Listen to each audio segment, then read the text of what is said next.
বনের রাজা সিংহ। প্রত্যেকবার সিংহই কেন বনের রাজা হবে? বাকি পশু পাখিদের মধ্যে এ নিয়ে অনেক বাকবিতণ্ডা হয়। তারপর তারা সবাই মিলে একদিন একটি মিটিং বসায়।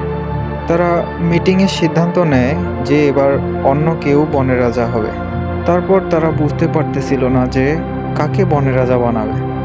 তাদের মধ্য থেকে হঠাৎ একজন বলে ওঠে যে বনের মধ্যে সবচেয়ে অ্যাক্টিভ প্রাণী যে, তাকে বনের রাজা বানানো হোক। তারপর তারা চিন্তা করে দেখে যে সবচেয়ে অ্যাক্টিভ প্রাণী, বনের মধ্যে সবচেয়ে অ্যাক্টিভ প্রাণী তো শুধু বানরই আছে। তাই তারা বানরকেই বনের রাজা বানায়। বনের রাজা হিসেবে বানরই বনের কর্তৃত্ব পালন করা শুরু করে দেয়। তারপরে একদিন এক শিয়াল এক ছাগলের বাচ্চাকে তুলে নিয়ে যায়। তারপর সেই ছাগল কাঁদতে কাঁদতে বানরের কাছে চলে যায়, গিয়ে বলে, সাহেব আমাকে সাহায্য করুন, আমার বাচ্চাকে শিয়াল তুলে নিয়ে গেছে। ছাগলের কথা শুনে বানর তাড়াতাড়ি করে ছাগলের সাথে চলে যায়। বানর গিয়ে দেখে শিয়াল ছাগলের বাচ্চাকে নিয়ে একটি গাছের নিচে বসে আছে।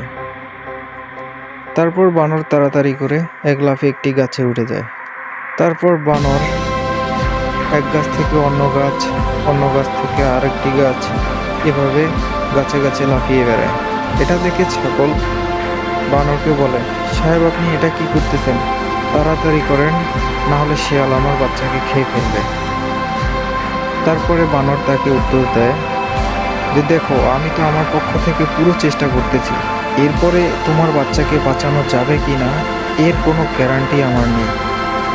আমি তো করতেছি, আমি তো পুরো চেষ্টা করতেছি, আমি তো আমার জীবন দিয়ে চেষ্টা করতেছি।